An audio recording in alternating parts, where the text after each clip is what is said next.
first time you heard DNA DJ? Good question. I'm gonna go between 2008. 2007. It was my second uni rave. It was at Liquid and Envy at Luton.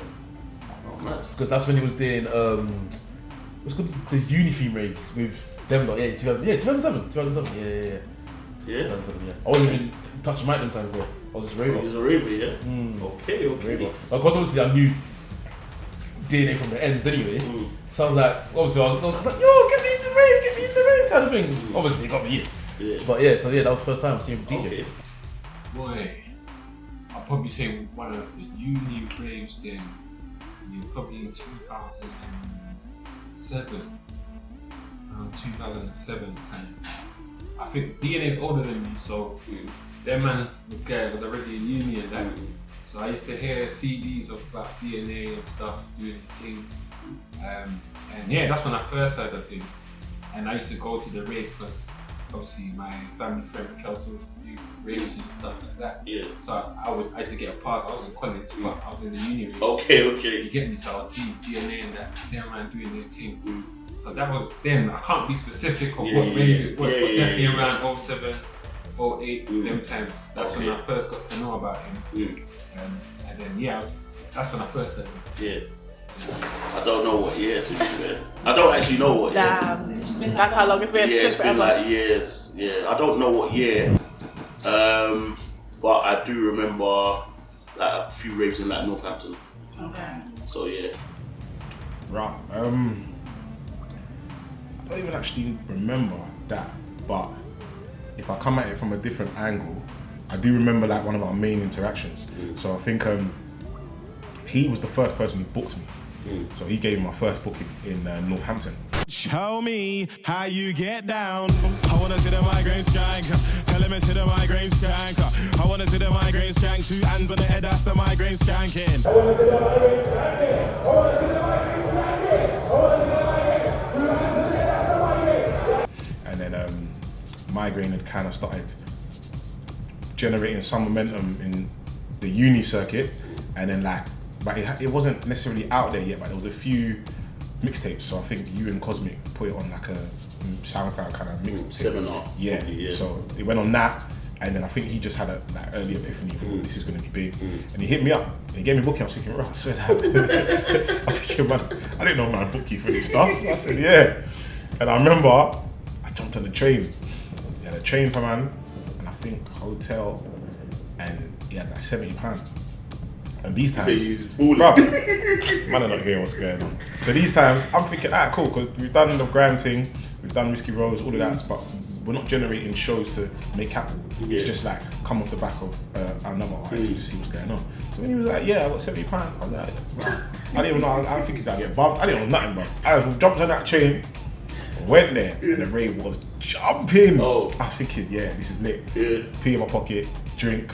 So I was thinking, right, I get bumped. I was like, bump. At the time, it was just the concept of he was the first person that was to reach out and analyse this song doing something, and this song's actually sick, and I've got an event, and I want to bring you on and just showcase your talent. So I come there, and then from there we just was boys. We just literally the hospitality and just his nature. I think that's one of the main things that kind of made me gravitate towards him, because as you yourself will know, see this music thing, it's a bit treacherous. So when you kind of meet man, you're just all right. You know what I mean? And then that's when I realised I kind of know him from ends, and there's other people that know him, and it manifested from there. Okay, sick. So what genre for you do you think he's like best at DJing? Like what's like that you've heard him play? I think it's a funky house thing and an Afro mix thing still out of those two. I was introduced to him through funky house. And as time went on, more the Afro started to entwine. Yeah, he's a classic original DJ. You get me?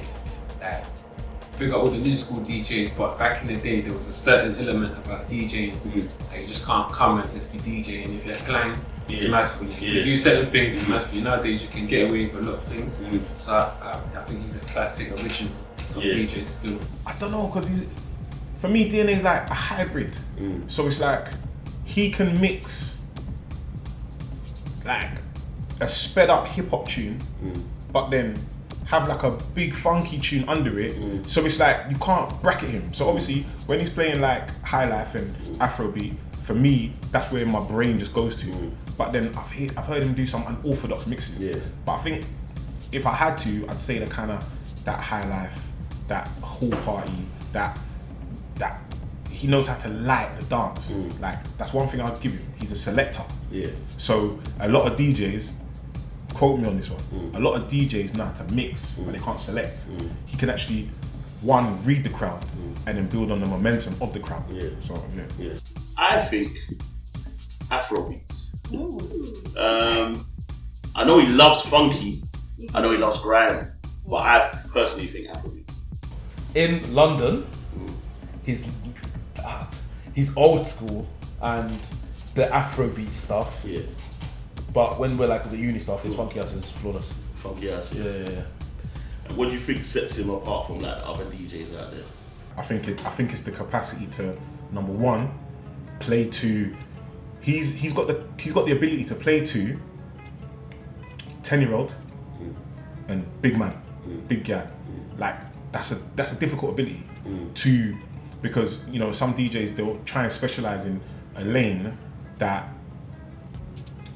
I wouldn't even say limits them because that's their craft.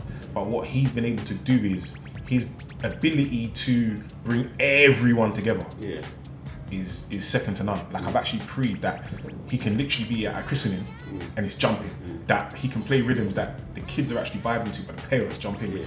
And then he can be at a pitch or he can be at one of these other events and then turn it over. So that ability to kind of be generational almost is a skill that I don't think he knows he's got himself. I think he's energy, innit? I like for me, I'm a host myself, so I like DJs that I can see are enjoying themselves while they DJ. Do you think he loves it? Some DJs are just in the laptop or at the deck, but he's actually he's in the rave, innit? You know what I mean? You see them jump. He loves it. He feels it. He probably gets into it like. And that's good. That's the energy that you need in a party. His mixing is so precise and he keeps the energy of the raver here and it won't drop. It will either stay here or go up. So it's like it's always a party basically. Like when you host basically. It's the same energy. So obviously you're a host. Do you remember like a set you might have done with him? I think in Northampton one time, one of these things, I done one of his sets, one of his raves, and he booked me. I wouldn't say it's a set per se, but he booked me for that rave, bro. It was one of the best raves I've ever been to in my life. It's one of my best performances I've ever done in my life. And for that, like, I proper like got love for him for booking me, like making my headline and whatnot. During that era, it was really like, it was amazing that day, you know. Unfortunate that the incidents happened in it, but other than that, entertainment wise, everything about that event was fantastic, man. You get me? So yeah, I'd say that. And I'd say that. Yeah. You done Tribal Magz? Yes. Yeah.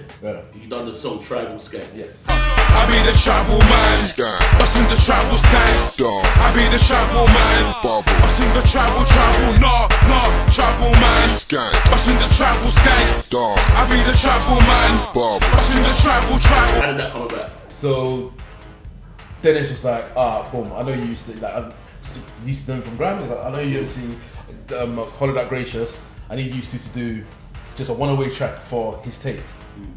Those two tunes came out to be Tribal Skank and Migraine Skank, so it was like, and then we was in a little group for like a month or two called NS1, not N1S, no, number one sound, what's that? N1S, sorry.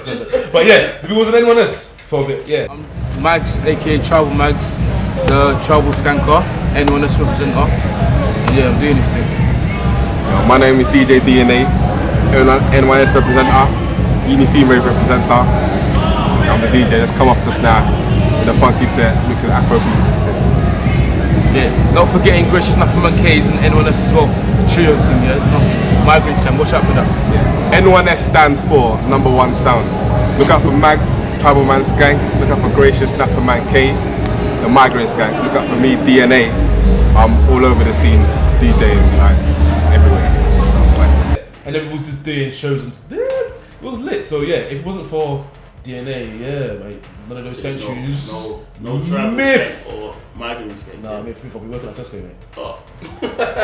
No disrespect to the Tesco lot, but you know. But I hear you. I've got aspirations, man.